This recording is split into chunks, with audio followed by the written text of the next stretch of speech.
Hey, in diesem Video zeige ich dir, wie du dein Alpaka Raft richtig aufbläst. Als erstes schraube die Ventilkappe von dem Ventil. Und ganz wichtig, bei Alpaka Raft ist das Ventil ein Zwei-Wege-Ventil und es hat einen Rückschlag. Damit der Rückschlag geschlossen ist, dreh den inneren blauen Ring in 45 Grad gegen den Uhrzeigersinn. Jetzt ist das Ventil geschlossen, das heißt, es kommt keine Luft mehr von innen nach außen, aber mit meinem Blasesack kann ich trotzdem Luft in das Packraft reinblasen. Als nächstes, wenn das Ventil geschlossen ist, schraub deinen Blasesack mit dem Gewinde auf das Ventil auf.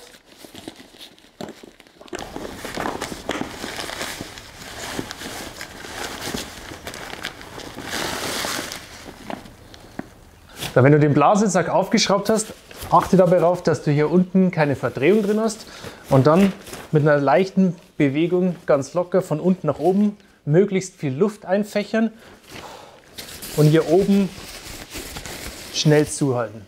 Jetzt ist dein ganzer Blasesack voll Luft und dann drück ihn einfach gegen deinen Körper und somit drückst du die Luft in dein Packraft. Und das Ganze machst du jetzt so lange, bis dein Packraft voll Luft ist.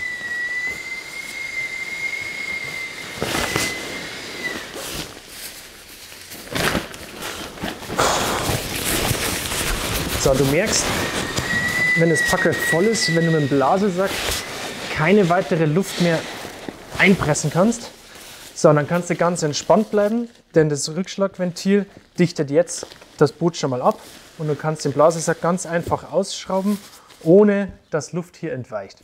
Sollte hier ein bisschen Luft entweichen, ist es nicht so schlimm, denn das ist normal, denn das Ventil dichtet erst durch die Ventilkappe so richtig ab. Aber wir brauchen jetzt hier noch den richtigen Enddruck und den Enddruck erreichst du mit dem Mund. Und dazu musst du einfach mit dem Mund jetzt in das Ventil so lange reinblasen, bis du auch mit dem Mund keine weitere Luft mehr in dein Packraft reinbekommst.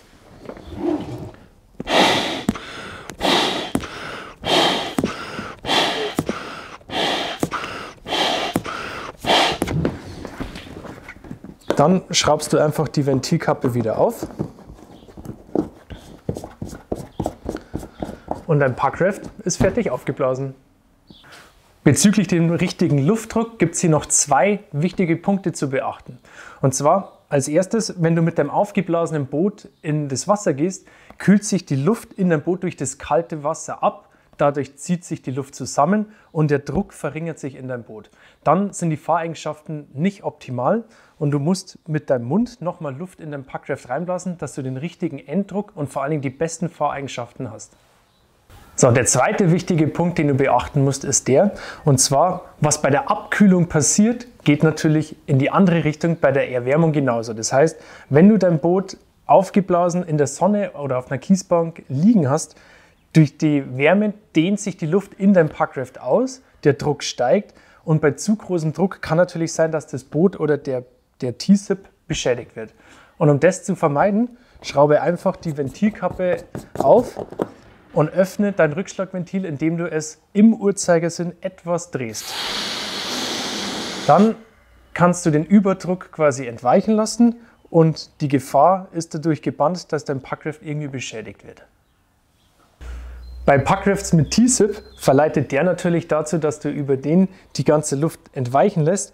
Bitte mach das nicht, denn bei dem hohen Druck könnte der Reißverschluss kaputt gehen.